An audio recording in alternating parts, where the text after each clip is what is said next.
I9 news కి జియో స్వాగతం. Number headlines 6 and 7 సచివాలయ ఉద్యోగస్తులకి వాలంటీర్లకి ప్రతి నెల 200 రూపాయల ఆర్థిక సహాయం చేయబడింది. దేనికోసమంటే న్యూస్ పేపర్ కొనుక్కోవడం కోసం. న్యూస్ పేపర్ కొనుక్కోవడం కోసం 200 రూపాయలు ప్రతి ఒక్కరికి కూడా ఆర్థిక సాయం చేయడం జరిగింది.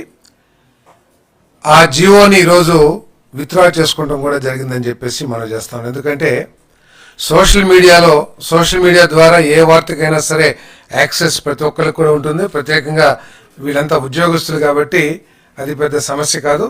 సోషల్ మీడియాలో అన్ని పేపర్లు అందుబాటులో ఉంటున్నాయి, అన్ని వార్తలు అందుబాటులో ఉంటున్నాయి.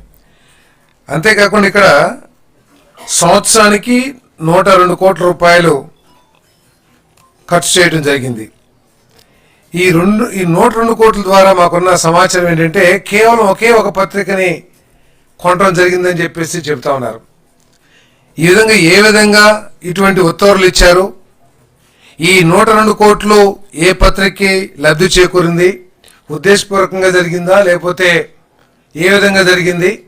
ఎందుకంటే మాకున్న సమాచారం ఏ ఇతర పత్రికను కూడా ఈ సచివాలయ ఉద్యోగస్తులు కానీ ఈ వాలంటీర్లు కానీ కొన్నట్లు ఎక్కడ సమాచారం లేదు. కాబట్టి ఏ విధంగా జరిగింది, మోడస్ ఆపరేషన్ ఏంటి, ఎందుకు ఇచ్చారు, దీని ద్వారా ఈ సంవత్సరానికి 102 కోట్ల రూపాయలు ఏ పేపర్కి లేతే ఏ మీడియాకి లబ్ధి చేకూరిందో కూడా సమగ్రమైన సమాచారాన్ని అందించమని చెప్పేసి కూడా చెప్పడం జరిగిందని చెప్పేసి, రిపోర్ట్ ఇవ్వమని చెప్పేసి ఆదేశించడం కూడా జరిగిందని చెప్పేసి మనం చేస్తాను.